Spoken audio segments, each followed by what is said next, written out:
നമസ്കാരം, ഞാൻ മുബാറക്കാണ് ദൃശ്യ.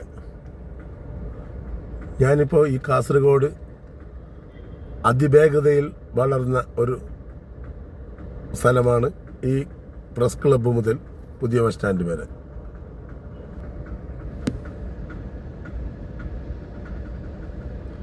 ഒരുപാട് കെട്ടിടങ്ങൾ, ഒരുപാട് സ്ഥാപനങ്ങൾ, വിശ്വസിക്കാൻ പറ്റാത്ത ഒരു വളർച്ചയാണ് കാസർഗോഡിൻ്റെ ഈ പുതിയ ബസ് സ്റ്റാൻഡ് ഭാഗത്ത് പെട്ടെന്നുണ്ടായത്.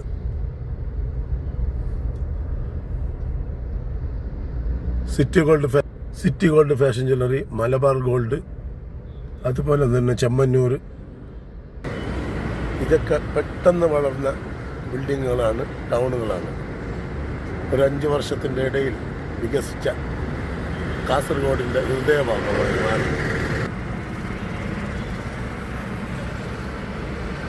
ആകെ ഒരു 500 മീറ്ററിൻ്റെ അകത്താണ് ഇത്രയും പെട്ടെന്നുള്ള ഒരു കിലോമീറ്ററിൻ്റെ അകത്ത് ഇത്രയും പെട്ടെന്നുള്ളൊരു വളർച്ച കാസർഗോഡിന് ഉണ്ടായത്.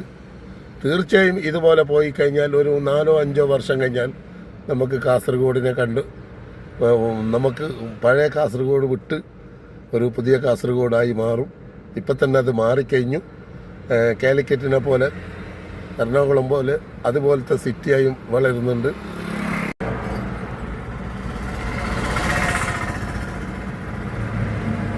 ഒരുപാട് കെട്ടിടങ്ങൾ പണിപ്പുരയിലാണ്.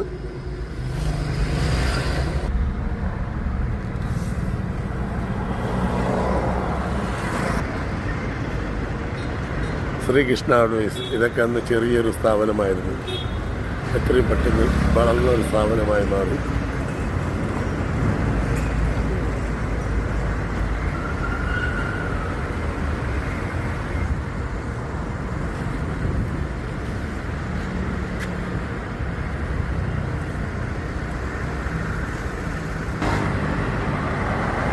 ഇതാണ് പ്രസ് ക്ലബ്ബ്.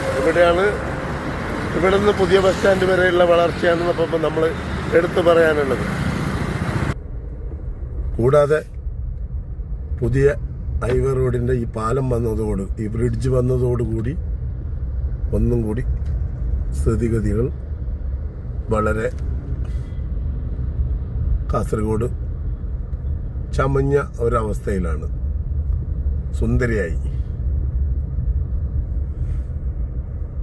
ഇതൊക്കെ പെട്ടെന്നുണ്ടായ വളർച്ചയാണ് കാസർഗോഡിനെ സംബന്ധിച്ച്. ഇത് പുതിയ ബസ് സ്റ്റാൻഡാണ്. ഈ പാലം വന്നതോടുകൂടി ഇതൊക്കെ പുതിയ ബസ് സ്റ്റാൻഡ്. ഇനി പുതിയ ബസ് സ്റ്റാൻഡ് ഒന്ന് പൊളിച്ച് പണിതാൽ ഒന്നും കൂടി നന്നാവും.